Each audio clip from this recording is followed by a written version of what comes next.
Welcome back. खवतीन वज़ात गुजरांवाला के पहलवान और पाकिस्तान के फ़ख्र नू दस्तगीर भट्ट एक बार फिर दुनिया के सबसे मजबूत इंसान बनकर उभरे हैं। उज़्बेकिस्तान में होने वाली वर्ल्ड स्ट्रॉन्ग मैन चैंपियनशिप में नू ने मुसलसल दूसरी बार गोल्ड मेडल जीतकर अपना राज कायम रखा और पूरी दुनिया को अपनी ताकत का लोहा मनवाया। दिफाई चैंपियन की हैसियत से मैदान में उतरने वाले नू ने आगाज ही से सब मुकाबलों में सफलता हासिल की।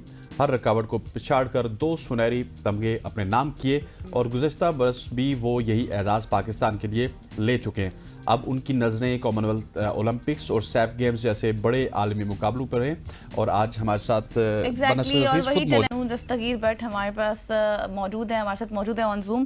Thank you so much for your time नू। सबसे पहले तो मुझे ये बताएं कि आपकी क्या ट्रेनिंग रूटीन होती है, किस तरह से होती है, हफ्ते में कितने दिन कितने घंटे ट्रेनिंग करते हैं।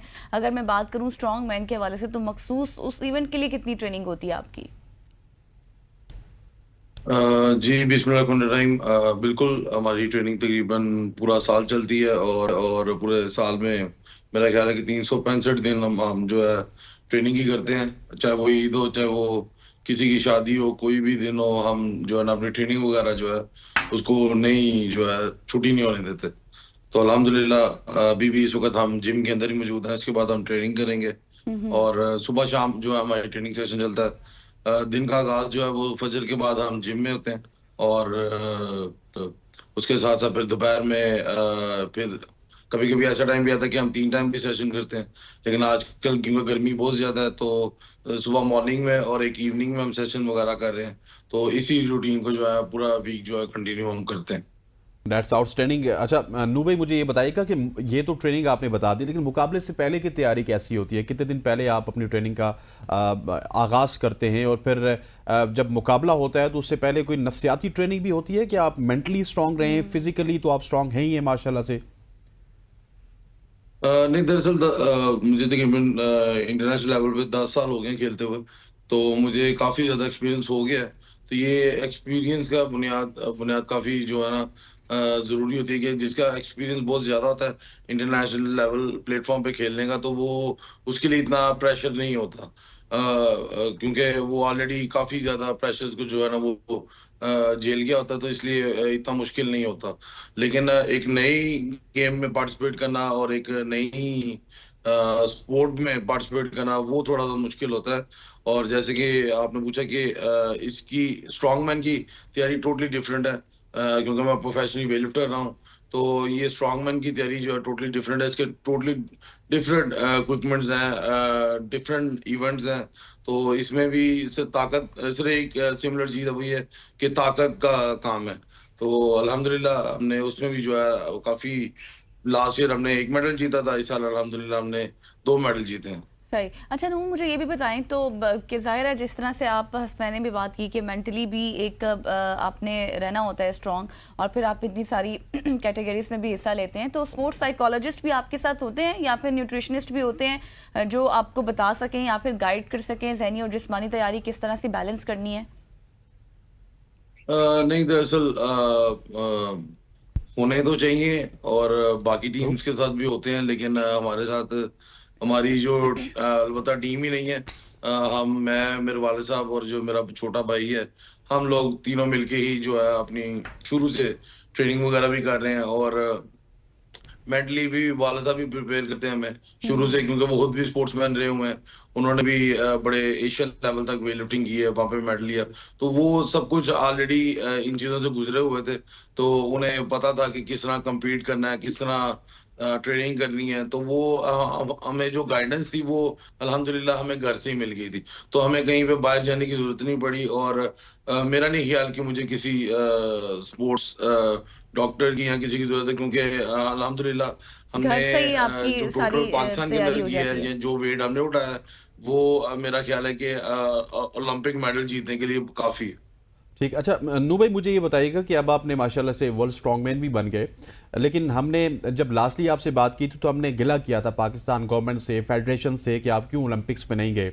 उसके बाद भी हमने आपसे बात की थी। तो अब ओलंपिक्स पे लेट सपोज या फिर आगे आपने सैफ्स गेम खेलनी है और बहुत सारी गेम्स खेलनी है, उसमें आपकी स्पेशलिटी क्या होगी? अब आप सारी कैटेगरीज में हिस्सा लेंगे या जो आपकी स्पेशल कैटेगरी है वेट लिफ्टिंग उसमें ही आप जाके हिस्सा लेंगे जिसमें आप डेरू कामयाबी समेट चुके हैं?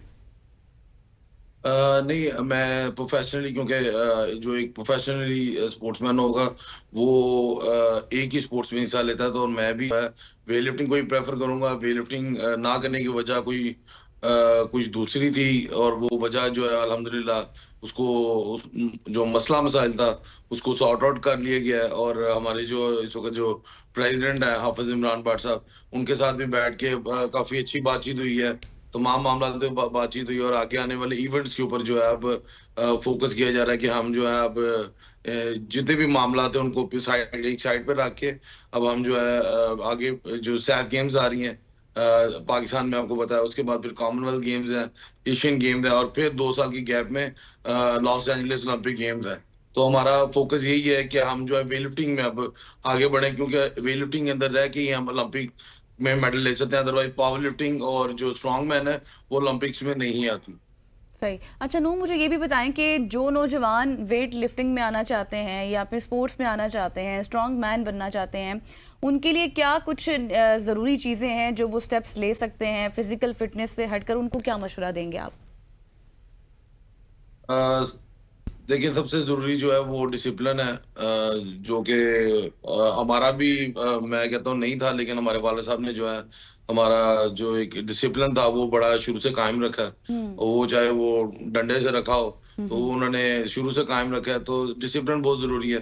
टाइम पे उठना, टाइम पे खाना, टाइम पे सोना दोबारा, और टाइम पे जिम पहुंचना, ये बहुत जरूरी चीजें। और दूसरी चीज बड़ी इंपॉर्टेंट ये है कि आजकल जो है ना कहीं पे भी आप किसी जिम में भी चले जाएं तो आपको जो है ना गैर मजनूई चीजें जो है वो कोचेज वगैरह या कोई दोस्त वगैरह वो देने की कोशिश करते हैं, ताकि आप जल्द से जल्द जो है उस लेवल पे पहुंचे जहाँ पे आप पहुंचना चाहते हैं। लेकिन आप उस लेवल को तो अचीव कर लेंगे, लेकिन वो जो गैर मजनूई चीजें देते हैं वो आपको जो है ना वो आपकी हेल्थ वाइज भी नहीं ठीक, और आगे आने वाले वक्त में भी आपके वो हार्ट पे या आपके जिगर पे जो है इफेक्ट करते हैं। और इसी वजह से जो है पाकिस्तान वेट लिफ्टिंग फेडरेशन भी जो है लोगों की इन चीजों की लेने की वजह से वो भी बैन हुई थी, जिसकी वजह से मेरा भी टाइम वेस्ट हुआ, कहीं और मजीद खिलाड़ी तो उनका भी टाइम वेस्ट हुआ है। तो मैं यही कहूंगा कि इन चीजों से जो है ना बचें, सही गाइडेंस लें किसी से। अगर आपको कोई चीज कोई दे रहा है तो उसके बारे में पहले आप पता करें कि ये चीज लेनी भी चाहिए कि नहीं लेनी चाहिए। हम्म।